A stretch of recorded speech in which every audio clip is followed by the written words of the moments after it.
NH-19 पर पिछले 16 दिनों से धरने पर बैठे किसानों के बीच पहुंचे पूर्व कृषि मंत्री व कांग्रेस के वरिष्ठ नेता करण सिंह बिलाल ने कहा है कि कृषि विरोधी काले कानूनों के खिलाफ 20 से ज्यादा किसान अपनी जान गंवा चुके हैं।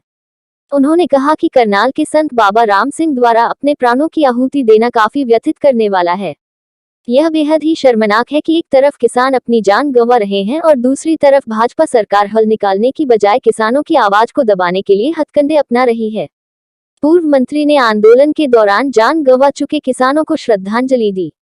करण सिंह बिलाल ने कहा कि संत बाबा राम सिंह को कभी भुलाया नहीं जा सकेगा और इस निकम्मी भाजपा सरकार जो कि किसानों का हितैषी होने का दिखावा करती है को अगर जरा सी भी शर्म होती तो जैसे ही करनाल के संत बाबा राम सिंह ने इन कृषि कानूनों के चलते अपने प्राणों की आहुति दी, उसी समय इस सरकार को किसानों के बीच जाकर उनसे माफी मांगकर किसानों का धरना समाप्त करने और इन कानूनों को वापस लेने की घोषणा कर देनी चाहिए थी। दलाल ने कहा कि अगर ये समझते हैं कि वो लोगों को धर्मों, जातियों और समुदायों में बांटकर ये कुछ रहीशजादों के सपनों को पूरा करने में कामयाब होंगे तो ये इनकी भूल है।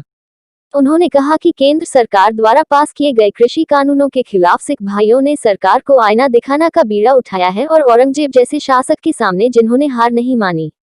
धर्म और देश के लिए जिन्होंने अपने बच्चों तक को दीवारों में चिनवा दिया,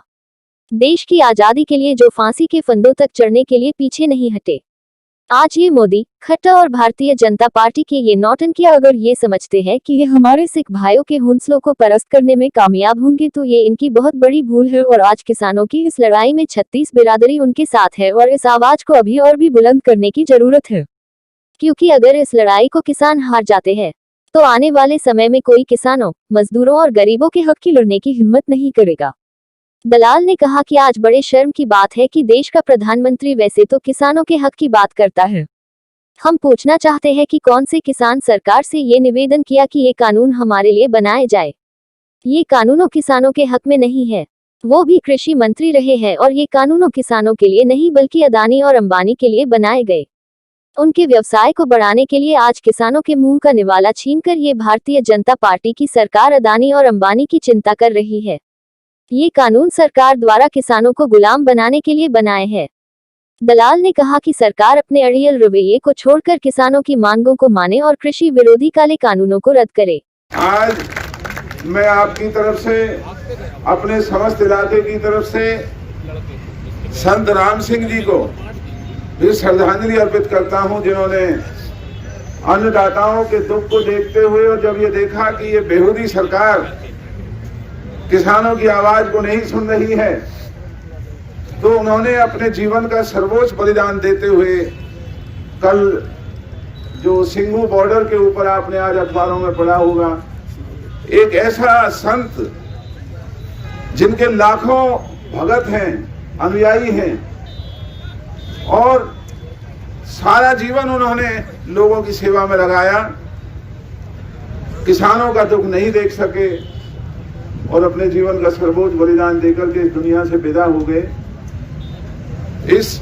बेहूदी और निकम्मी सरकार को अगर जरा सी भी शर्म होती तो कल जो ही बाबा स्वर्गीय संत राम सिंह जी ने अपने शरीर को लोगों के नाम पर कुर्बान किया, अगर इस सरकार में शर्म होती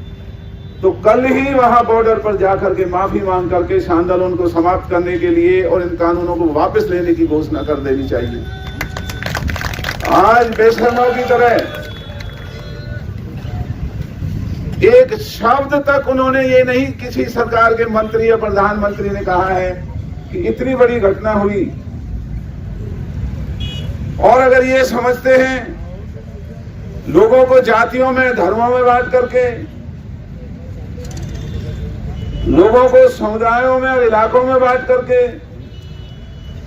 ये इन रईस जादों के सपनों को पूरा करने में कामयाब होंगे तो इनकी बहुत बड़ी गलतफहमी है। मेरी आंखों के सामने बैठे हुए सिख समाज जो इस संघर्ष का जिन्होंने शुरुआत की है, जिन्होंने बीड़ा उठाया है, औरंगजेब जैसे क्रूर शासक के सामने जिन्होंने हार नहीं मानी, अपने बच्चों तक को जिन्होंने दीवारों में चिनवाया धर्म और देश के लिए, देश की आजादी में फांसी के फंदों को चूमने से जो पीछे नहीं हटे, आज ये मोदी और ये खट्टर और ये भारतीय जनता पार्टी के ये नौटंकियां अगर ये समझते हैं कि इन लोगों के हौसलों को परस्त करने में कामयाब होंगे तो इनकी बहुत बड़ी भूल है, बहुत बड़ी गलती में ये लोग चल रहे हैं। आज बड़े शर्म की बात है, देश का प्रधानमंत्री बात किसानों के हक की करता है, किसानों के भविष्य को बनाने की बात करता है। हम पूछना चाहते हैं, कौन से किसान ने इस सरकार से निवेदन किया कि ये कानून हमारे लिए बनाए जाएं? ये कानून किसानों के हक में नहीं बने। मैं भी इस प्रदेश का कृषि मंत्री रहा हूं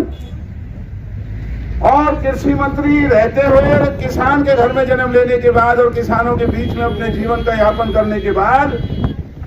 मैं दावे के साथ ये कह सकता हूं